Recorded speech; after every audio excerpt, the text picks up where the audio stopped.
like as if this guy he might have wanted to get home to watch the football game.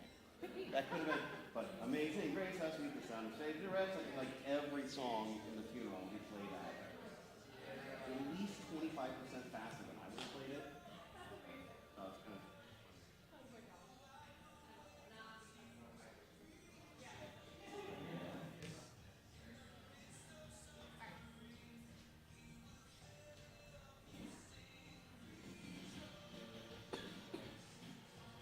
Let's take about 5 minutes off. 5 minutes out. All right, I'm gonna sit down. I think I'm gonna sit on the end. You don't have to sit down. I couldn't tell what you were wanting me to do. I didn't ask if we're allowed to have 13 minutes. Right? I think I just finished my dinner. Okay. Why did you eat? Oh, it's got fine.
Hey, I wanted to say hi real quick. I don't know if you remember I me. remember your face, but you're Jeremy, right? Yeah, Jeremy Lau, right? Yep. Yeah, And, I'm friends with Dylan. actually, yeah, he's a photographer, and I've seen your work, Yeah. love your stuff. I think I bumped into you at the Apple I'm store. sure, a while I'm back. sure, I'm sure.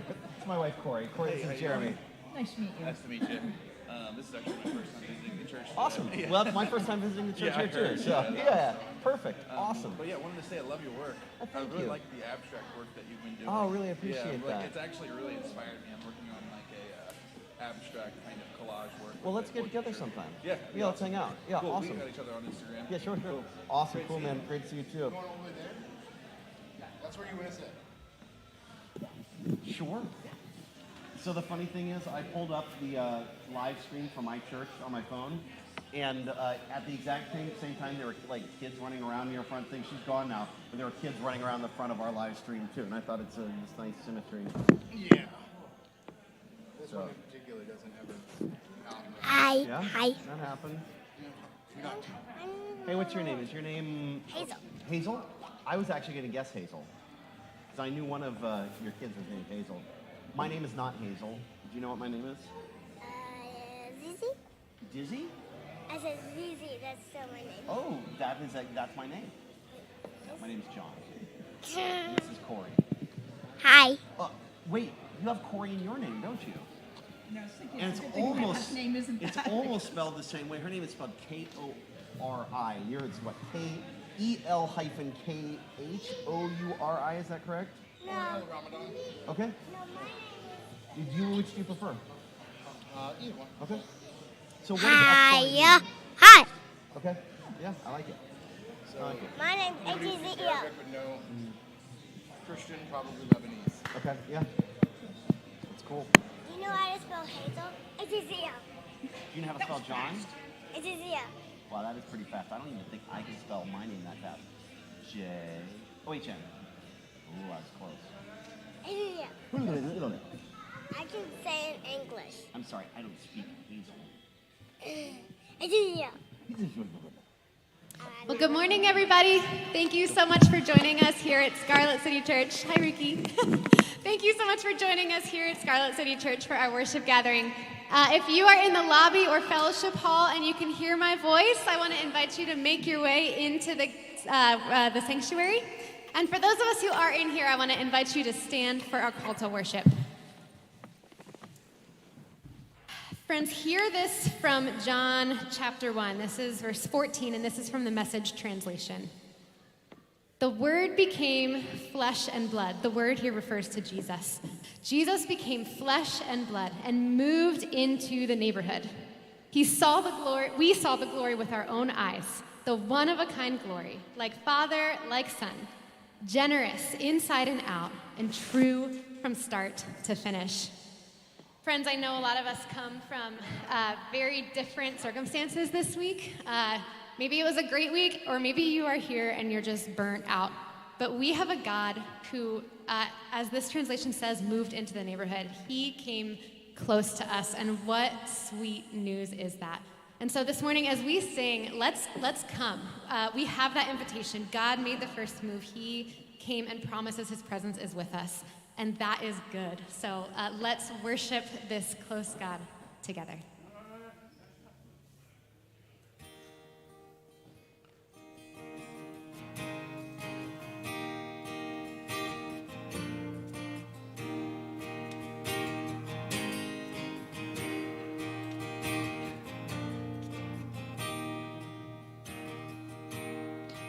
Be still, my soul.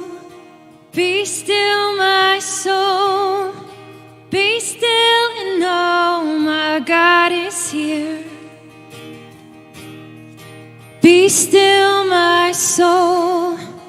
Be still, my soul. Be still and know my God is here. All that I need to know is this. You are a good God. The maker of heaven calls me his. You are a good God. And your heart beats in my chest. You are a good God. All that I have to do is rest. You are a good God.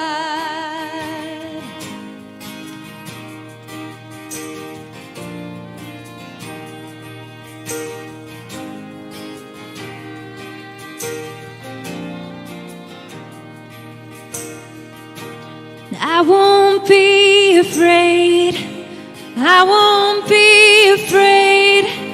I won't be afraid. My God is here. He will make a way. He will make a way.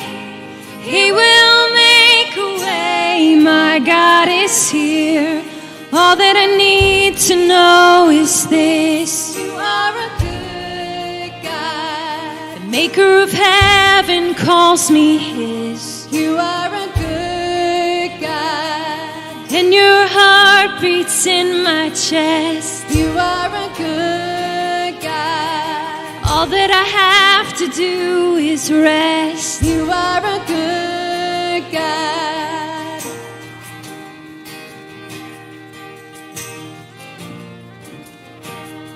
You gave me your eyes, you gave me your heart. Your spirit flows through my veins. You gave me your eyes, you gave me your heart. Your spirit flows through my veins. You gave me your eyes, you gave me your heart. Your spirit flows through my veins. You gave me your eyes, you gave me your heart. Your spirit flows through my veins. Oh, you gave me your eyes, gave me your heart. You had a plan right from the start. I know who I am, 'cause I know who you are. You are a good God. All that I need to know is this. The maker of heaven calls me his. All that I need to know is this: You are a good God. the maker of heaven calls me his. You are a good God. And your heart beats in my chest. You are a good God. All that I have to do is rest. You are a good God. You are a good God. You are a good God. You are a good God. You are a good God.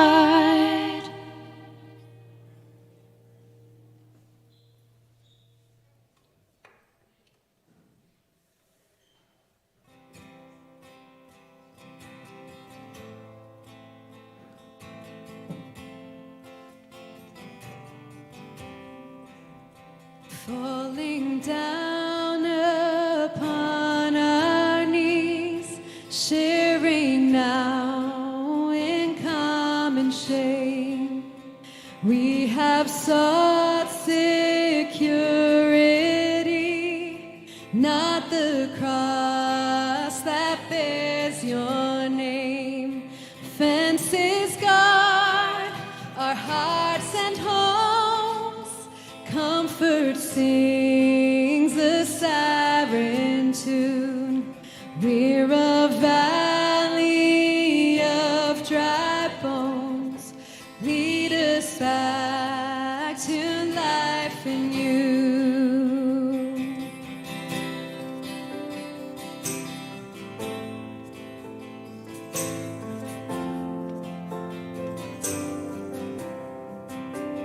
Lord, we fall upon our knees. We have shunned the weak and poor, worshipped beauty, courted kings, and the things their gold affords. Pray for those we'd like to know. Favor sings a siren tune. We've become a talent show. Lead us back to life in you.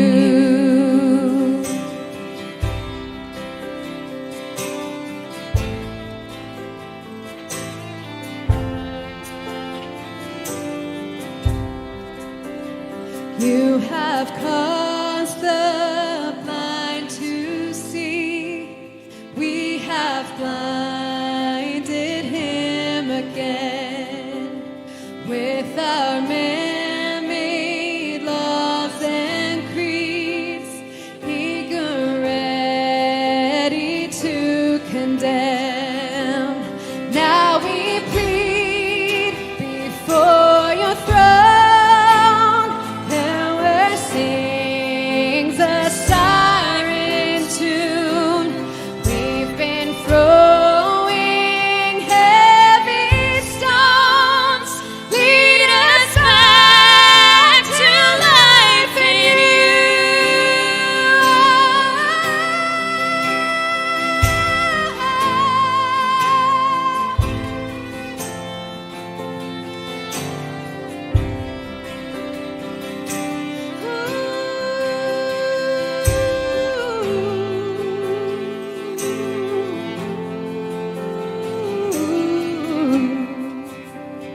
We're a valley of dry bones.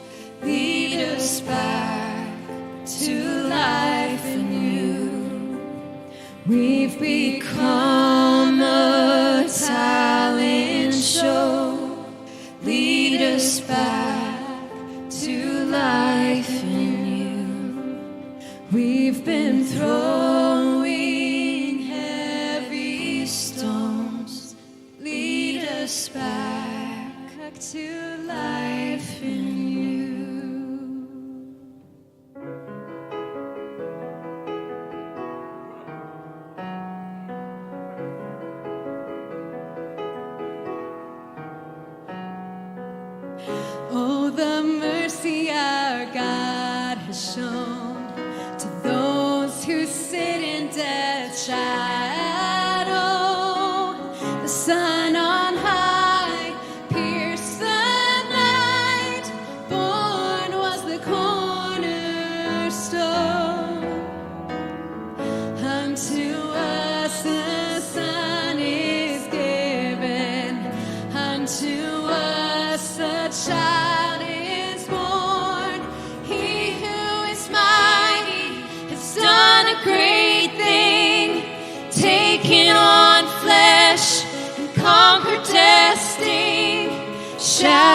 the darkness and lifted our shame, and holy is his name.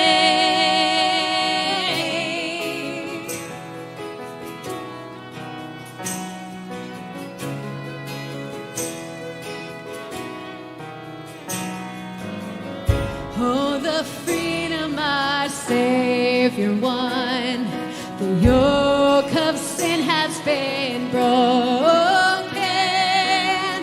Once a slave, now by grace, no more condemnation. Unto us a son is given, unto us a child is born. He who is mighty has done a great thing, taken on flesh and conquered testing, shattered the darkness and lifted our shame, and holy is his name. Holy is his name. Now my soul magnifies the Lord. I rejoice in the God who saves. I will trust his unfailing love. I will sing his praises all my days. Now my soul magnifies the Lord. I rejoice in the God who saves. I will trust his unfailing love. I will sing his praises all my days.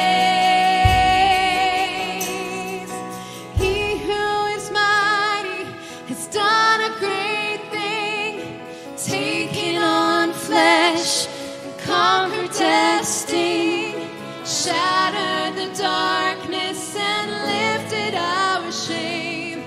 Holy is his name. Holy is his name.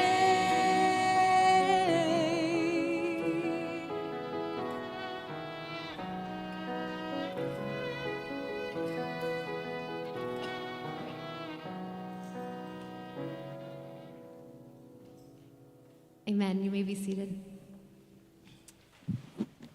Well, friends, thanks again for joining us here at Scarlet City Church.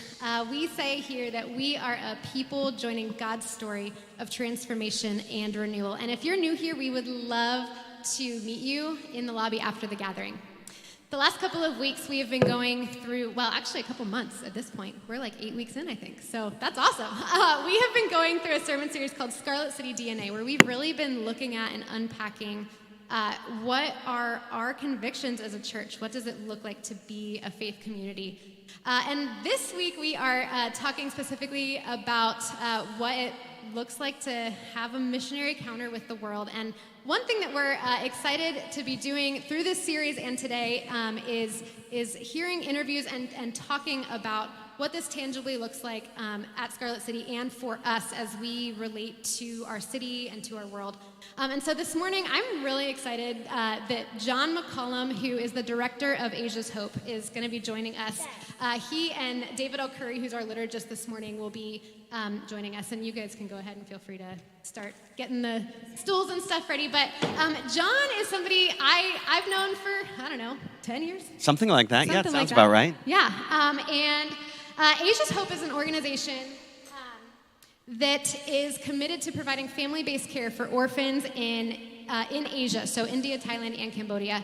And John is our director, and I have had the privilege of being in India 4 times, couple with John and his family, and it is an organization that I just feel so, I just love this organization. So I'm very excited to hear from John this morning, and I just would love to invite you to welcome John McCollum.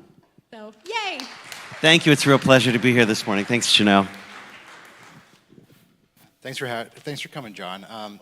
Why don't you tell us a little bit about Asia's Hope? Maybe not everyone knows what Asia's Hope is and what sets it apart. And Sure.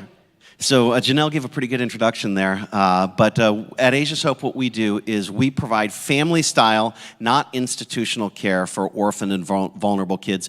We work in Cambodia, Thailand, and India right now. We have the things that really set us apart are two main distinctives. One is that we provide family-style care. So in our homes, rather than like you would think about when you hear about the word orphanage, first of all, we have the kids, when they come to Asia's Hope, they stay together with their siblings. They're matched up with a mom and a dad, and they live in a single, and a group of other kids, and they live in a single family home usually, and they stay with the same parents throughout their entire childhood. And then we really endeavor to treat them like we would want our own children to be treated. So we provide university scholarships and a lot of resource-rich programs. The other thing that makes us special, kind of when you overlap and you get our DNA, it's the family-style care and it's the local leadership, the indigenous leadership. So we have a small staff here in Columbus, Ohio, of 5 people, and then we have about 225 people in Cambodia, Thailand, and India. All of them are locals. So from the CEO and level and in one of our countries, all the way down to the person who's locking the gates at night. They're all from the local countries. And so together that provides us sort of a uniquely restorative and redemptive environment for these kids. When I first moved to Columbus was about 20 years ago, and I was going to a church and joined a small group, and it happened to be at John's house. And at that time, Asia's Hope wasn't around yet. He was working as a graphic designer, Yep. right? So can you tell a little bit about how Asia's Hope started?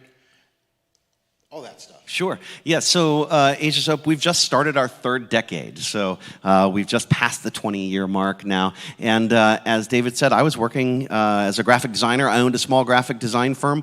I'm actually Jay's neighbor. He lives about 2 streets over from us, so we really are close here. And we had a small office on High Street, and I got an opportunity to go on a missions trip. I actually invited myself along on this missions trip. My family, all 3 of our kids were adopted.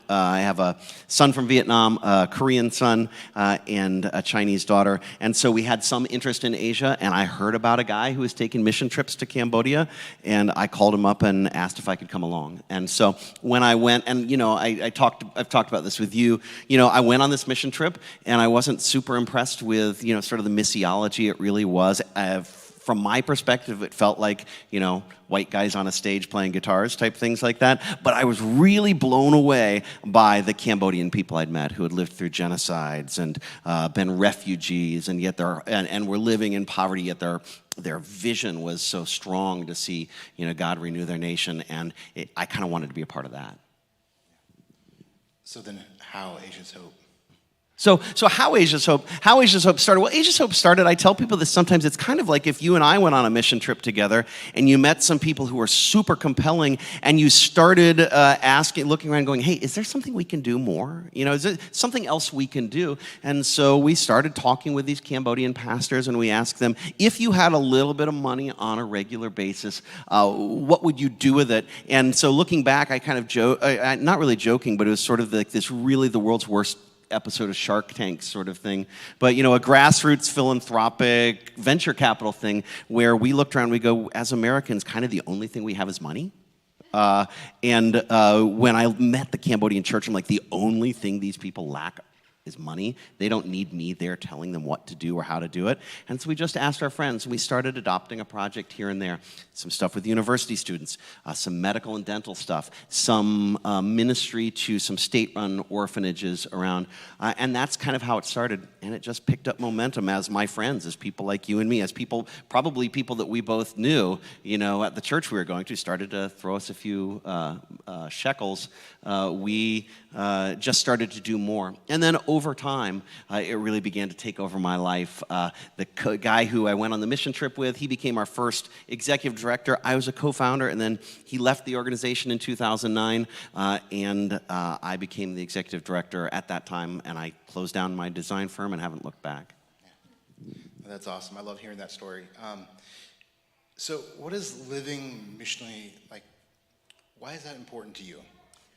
Well, I love the fact that Scarlet City, part of the DNA, and one of the real ways that you choose to identify what you're doing is joining God's story, because that's kind of what it was like for me when I went on that first trip. And God had been doing some stuff in our lives before that, but that mission trip was really catalytic for me because, when you and I talked earlier, I said something like, most of us live our lives as if it's a movie written by ourselves, starring ourselves, being produced by ourselves, and that's how we live our life. And that's not really an indictment. It's just the way, as human beings, we have these two eyes, and we look out at the world through our eyes. And so we tend to look at the people around us as, as extras in our play, and they're either obstacles or vehicles for us to move our own personal plot ahead.